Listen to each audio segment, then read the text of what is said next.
弟兄们，大家平安。今仔日是2021年1月11号。今仔日的经文是诗篇69篇第1节到第5节，创世纪17章第1节到13节，罗马书第4章第1节到12节。今仔要甲大家三角分享的是祖先的血统也是传统。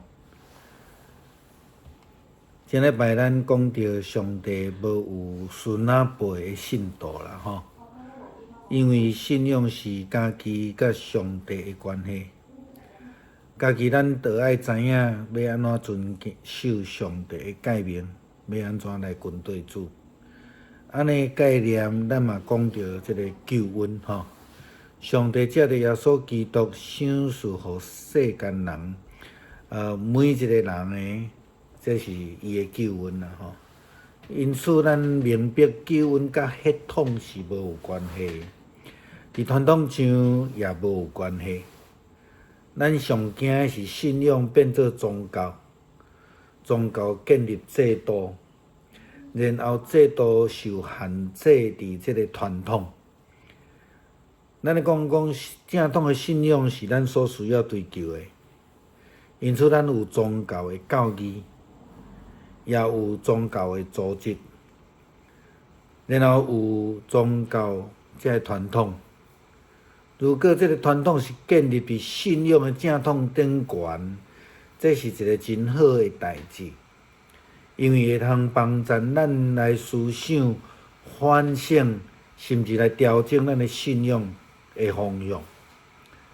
若是传统变成做宗教组织的限制，来左右着信仰的话，这着值得咱来受着警醒吼。犹太教的传统建立伫上帝对亚伯拉罕的呼召，上帝应允年老的亚伯拉罕将来要有济的子孙，甚至有济的民族的这个祖先。而且赏赐伊甲伊的子孙有即个割礼做入约的记号，后来经历济的世代了后，割礼成做传统，限制人得救的机会。初代教会捌因为外邦人是毋是应该爱接受割礼这项代志来产生论争。第一届的耶路撒冷大会，就是咱看见《使徒行传》15章的经文所记载的。使徒捌因为这项代志来争论、来讨论，然后做决定。甚至伫这个决定了后，使徒捌亲自写批予安提阿的教会，来说明外邦人无需要接受洗礼的看法以及决定。并且伫迄个批内底明白的来甲因讲，遐个家己对耶路撒冷去到安提阿去主张强调受割礼的重要性的人，并无受到授权。这人基本上是高举犹太教的传统、以色列人的文化来看救恩啦吼。其实这毋是上帝的旨意啦吼。保罗伫伊的即个传福音的历程的中间，也非常清楚来坚持，割礼毋是遮尔重要。伊伫今仔日的经文内底也有明白的解说。当然，伊是非常反对用割礼做传统的主张。来企图限制基督的救恩，即种的做法。根据今仔日的经文，罗马书第4章第9节到12节，伊伫安尼讲，当即个福气是到伫受割礼的问号啦吼，也是也到伫无受割礼的啊，因为咱得讲。亚伯拉罕的信息是甲伊算做义，安尼是怎样算？是伫甲你的时，还是伫无甲你的时？毋是伫甲你的时，是伫无甲你的时。伊也着甲你的记号，就是伫无受甲你的时对神所有的义的印信，互伊通做拢总无受甲你来信的人的爸，互义通算得因的，也互伊受甲你的人的爸，就是遐毋若受甲你，搁有趁咱的爸阿伯拉罕未受甲你时的信的骹步的。读起来计算真困难啦吼。那简单来讲，就是讲阿伯拉罕受呼召进前，伊是无受甲你的，伊因为相信来得到救恩啦吼。所以救恩是因为信，毋是因为行为。这项爱真细致，爱真注意，毋是因为行为，也毋是因为血统。搁较毋是因为甲你的传统，犹太人用甲你的传统想要来牵制人，这并毋是上帝赏赐救恩的旨意。对阿伯拉罕受呼召得救的事，其实就非常明白啊。如果爱有血统才会通得救，那安尼阿伯拉罕真有可能无机会。因为根本就无血统啊，伊也嘛无子孙啊吼，所以无有血统来证明家己是受呼召的，伊是第一个受呼召的人。如果血统才会通得救的时阵，伊就是无机会嘛吼。然后若准有甲你的传统才会通得救的时阵，阿伯拉罕搁较无资格，因为甲你迄个时阵根本就无存在。保罗真明白地指出，阿伯拉罕的得救是因为信，毋是因为行为，佮毋是因为血统，也毋是因为传统。虽然咱的基督教，现代基督教并毋是阿伯拉罕的血统，咱也无咧讲甲你，但是事实上，伫咱的体制内底，却有侪侪类甲你传统，到底有啥物货？我想值得咱一一来思考、反省，遐会阻碍咱、阻碍别人得到救恩呢？其实拢是。弟兄姊妹平安，今天是2021年的1月11号。今天的经文是诗篇69篇第1到第5节，创世纪17章1到13节，罗马书第4章1到12节。今天要跟大家分享的主题是祖先的血统或是传统。上个礼拜我们提到了上帝没有孙子辈的信徒，因为信仰是自己跟上帝的关系，自己需要懂得去遵守上帝的诫命，然后来跟随主。以这样的概念，我们也提到了所谓的救恩，是上帝借着耶稣基督赐给世人的，也赐给每一个人的。牧师强调每一个人哈。因此我们明白救恩跟血统是没有关系的，也跟传统没有关系。其实我们最担心、最害怕的是信仰变成宗教，宗教建立的制度，然后呢，制度又受限于传统。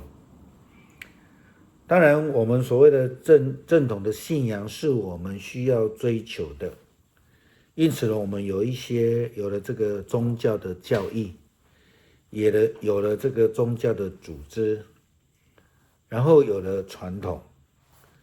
这个传统若是建立在信仰的正统上的时候，其实是一件好事，因为可以帮助我们来思想、来反省，甚至来调整我们信仰的方向。但若传统变成了宗教组织的一个限制，也左右了人的信仰的话，就值得我们得到警惕。犹太教的传统建立在上帝对亚伯拉罕的呼召，上帝应许年老的他将来会有许许多多的子孙，他亚伯拉罕也要成为多族的祖先。上帝并且应许要赐给他与他的子孙有一个割礼作为立约的记号。然而后来经历了许多的世代之后，割礼变成了一个传统，限制了人们得救的机会。初代教会曾经为了外邦人是否需要接受割礼而产生论争。第一次的耶路撒冷大会，使徒行传第15章的时候，使徒们曾经为了这件事情争论、讨论，然后呢，他们也做了决定，后来在做成决定之后，他们写信给安提阿的教会，告诉他们说，外邦人不需要接受割礼的看法与决定。他们并且告诉这个安提阿的教会，那一些自行从耶路撒冷到安提阿去主张、强调、要求外邦人要接受割礼的重要性的这些人，并没有接受经过所谓的授权。这些人基本上呢是自己高举的犹太教的传统、以色列的文化来看救恩这件事情。其实这并不是上帝的旨意。保罗对于这样的事情有非常明白的解释，他当然是非常反对以割礼为传统的主张。他们这些人企图用这样的方式来限制基督的救恩。根据今天的经文，罗马书第4章第9节到第12节，保罗这样说道，他说，大卫所说的这福泽只是属于受割礼的人吗？不是的，他是属于没有受割礼的人。因为我们已经引证圣经的话，说亚伯拉罕信上帝，因他的信，上帝认他为义人。这是在哪一种情形之下发生的呢？在亚伯拉罕受割礼以前，还是以后呢？是在以前，不是以后。他后来受了割礼，这是一种表征，证明他在受割礼前已经因信成为义人，或是说我们说因信得救。所以对所有未受割礼但因信而被上帝认为是义人的人来说，亚伯拉罕是属灵的父亲，他也是已经受割礼的人的父亲。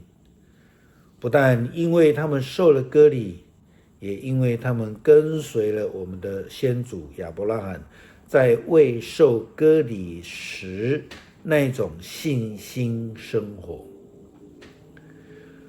救恩是因为相信，不是因为行为。救恩不是因为血统，更不是因为割礼。犹太人以割礼的传统想要来钳制人，这并不是上帝赐下救恩的旨意。从亚伯拉罕受呼召得救的事件，其实就非常明白了。这是保罗今天所说的。如果要以血统来论断是不是可以得救的话，那么亚伯拉罕可能就没有机会了，因为他没有任何血统是得救的记号、得救的呼召，他自己在99岁、100岁也没有血统可以传下去。如果割礼的传统才能得救的话，那么亚伯拉罕更没有资格，因为当时候割礼根本不存在。割礼的存在是因为他在相信得救被称义之后所立下的约。保罗明白地指出，亚伯拉罕的得救是因着信，不是因着行为。最后我们要思想是，现代的基督教教会信徒大多不是亚伯拉罕的血统，我们也不讲割礼，但事实上在我们的教会或是传统里面却存有着类割礼传统，到底是哪一些呢？其实很值得我们一一去思想反省。